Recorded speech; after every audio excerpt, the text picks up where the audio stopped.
سلام. امروز هر کجایی که نگرید غوغا و هیاهو درباره پرواز منتظم هواپیماها به روسیه و هم قیمتی بلیط هاست.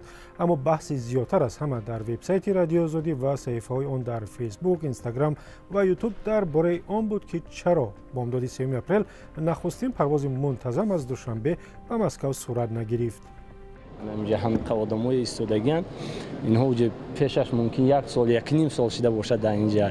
اینا شاید ایمن زیادتر انتظار بدن این مدت و این حالت رو. آنگونه که می‌دانید امروز صدها مسافر به فرودگاه آمدند ولی ناامید برگشتند چون حکومت روسیه قرار ضروری درباره راه دادن شهروندان تاجیکستان به قلمروش را قبول نکرده بود. هرچند بعداً پروازهای منتظم آغاز یافت ولی بحث زیادی درباره این مسئله ادامه دارد و می‌بینیم که مردم چی میگویند. از شرح کاربری آغاز می‌کنیم که نامش را نگفته است و چنین شرحی را در وبسایت ما گذاشته است. روسیه مردم و حکومت تاجیکستان را پست میزند وگرنه همه این کشمکش و تلف کردن وقت و پول مردمی که به فرودگاه آمدن چی در کار بود؟ شما در حکومت تاجیکستان آیا می توانید با همکاران خود در روسیه معلوم کنید که کار می شود یا نه تا مردم چنین عذاب نکشند و به خود شما هم نخندند؟ تعدادی از کاربران دیگر هم مقامات رسمی تاجیکستان را سخت تنقید کردند که چرا اول مسئله و کارها را انیق و دقیق نمی‌کنند و شتابکارانه بلیط فروختند و مردم را سرسام و سرگردان کردند. کاربری با نام غمزده 77 چنین شرحی را در صفحه رادیو آزادی در اینستاگرام گذاشته است که همراه می‌خوانیم. اینها نیز بسیار مسخره کردند. آدمانی که بلیط خریدند نصفشان گاو، ماشین یا چیزی دیگرشان را فروخته با امید بلیط گرفته بودند. اکنون پول آنها به هوا می رود. اول یگان چیز را دقیق نمی کنند که بعد آن بلیط فروشند. مردم پول را از زمین ندریده است کو.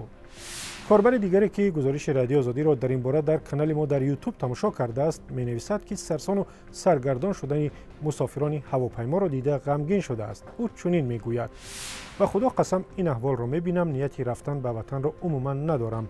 قیمتی میگویند مردم در وطن زندگی کردن بسیار مشکل شده است، کار نیست میگویند. این احوال را میبینم تا چند دلمانده میشوم. در این میان یک نفر در اینستاگرام مهاجران تاجیک را تنقید و سرزنش کرده است که بعد از آغاز پاندمی کرونا ویروس نو خود را به فرودگاه ها میزدند و آنجا میخوابیدند تا به تاجیکستان بروند ولی حالا برعکس شده است.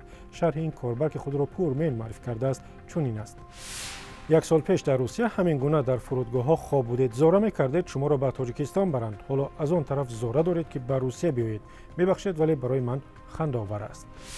تعداد دیگری از کاربران به مهاجران کاری تاجیک توصیه دادند که اگر در روسیه کار کردنی هستند پس خانه‌خیز یا با تمام اهل عائله بیایند و مقیم شوند چون کاری موسمی نه به نفع خودشان است و نه به فایده فرزندان عائله. شرح این کاربر که در اینستاگرام نام پیچیده و تلفظ ناکردنی دارد چنین است: برادرهای مهاجر، اگر می‌خواهید روسیه بیایید عائلوی خسته بیایید. کسانی که میروید برنگردید. اگر می‌خواهید باز برای کار بیایید خوبش پدر و مادر و عائلتان را گیرید و بیایید. یا در وطن پیش پدر و مادر کار کنید چون این دنیا به اینقدر عذاب و دوری و جدایی نمی‌ارزد. گروه دیگری از کاربران بعد داوطلبان مهاجرت کاری به روسیه نصیحت کردند که به اینجا نیایند و برای کار به کشورهای دیگر مثلا کره جنوبی مهاجرت کنند که سالهای اخیر تعداد تاجیکان در آنجا هم زیادتر می شود. تعداد دیگر گفتند خوب است مهاجران تحصیل کنند و از این همه سرگردانی خلاص شوند.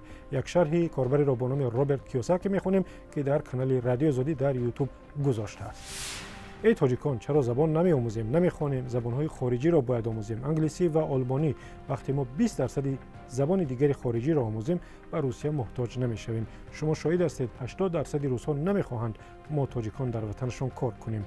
ما خودمون گناهکاریم و بر ضمن حکومت تاجیکستان را گناهکار می‌کنیم.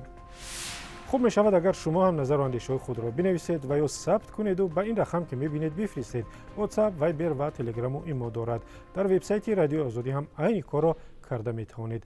آزادی آنلاین به پایان رسید. من طاهری سفر هستم و اینجا رادیو آزادی است.